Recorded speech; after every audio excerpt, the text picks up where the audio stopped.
UP के हरदोई में Bharatiya Janata party कार्यालय पर पत्रकारों से वार्ता करते हुए समाज कल्याण मंत्री असीम अरुण ने मनरेगा के नाम बदलने पर कहा, अब जो गड़बड़ियां होती थी वो नहीं होंगी और पारदर्शी व्यवस्था लागू होगी। उन्होंने मेरठ कांड पर सरकार की सख्ती की बात करते हुए कहा, इस मामले में कठोर कार्रवाई की जा रही, लेकिन जो पॉलिटिकल टूरिस्ट हैं उन्हें रोटी सेकने का मौका नहीं दिया जाएगा।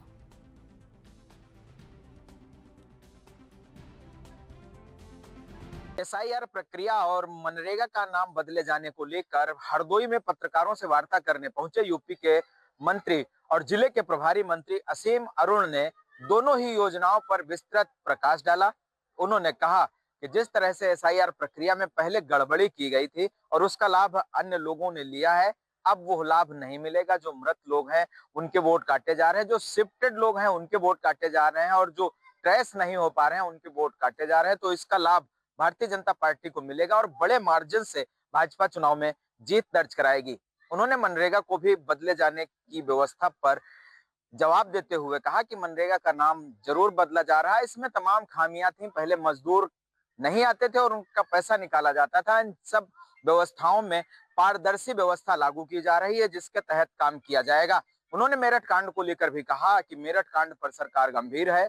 लड़की बरामद हो गई है, आरोपी जो है वो गिरफ्तार किया गया है, पुलिस पूरे मामले में कार्रवाई कर रही है। लेकिन जिस तरह से राजनीतिक लोग रोटियां सेक रहे हैं, उनको रोटियां सेकने का मौका नहीं दिया जाएगा। जिसको मिलना है, जिसको बात करना है, वो फोन पर बात कर सकता है, वीडियो कॉल कर सकता है। और जब तक इन्वेस्टिगेशन चल रही है इस पूरे मामले में, लोग वहां पर जाकर बवाल ना करें। और जब पूरी इन्वेस्टिगेशन हो जाएगी उसके बाद लोग उनसे मिल सकते हैं। मैं समझता हूं कि ये भारत का सौभाग्य है कि हमारे यहाँ चुनाव शांतिपूर्ण तरीके से होते हैं।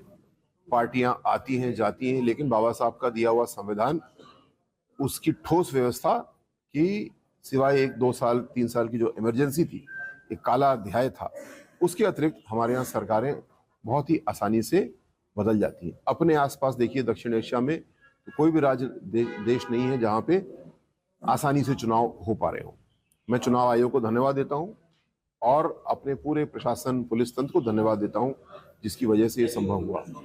एसआईआर वो प्रक्रिया है जो चुनाव की प्रक्रिया में कमी बची हुई थी। हमारी वोटर लिस्ट की अशुद्धताएं कितनी हैं ये हम सब जानते हैं। एसआईआर की प्रक्रिया इसी का एक हिस्सा है।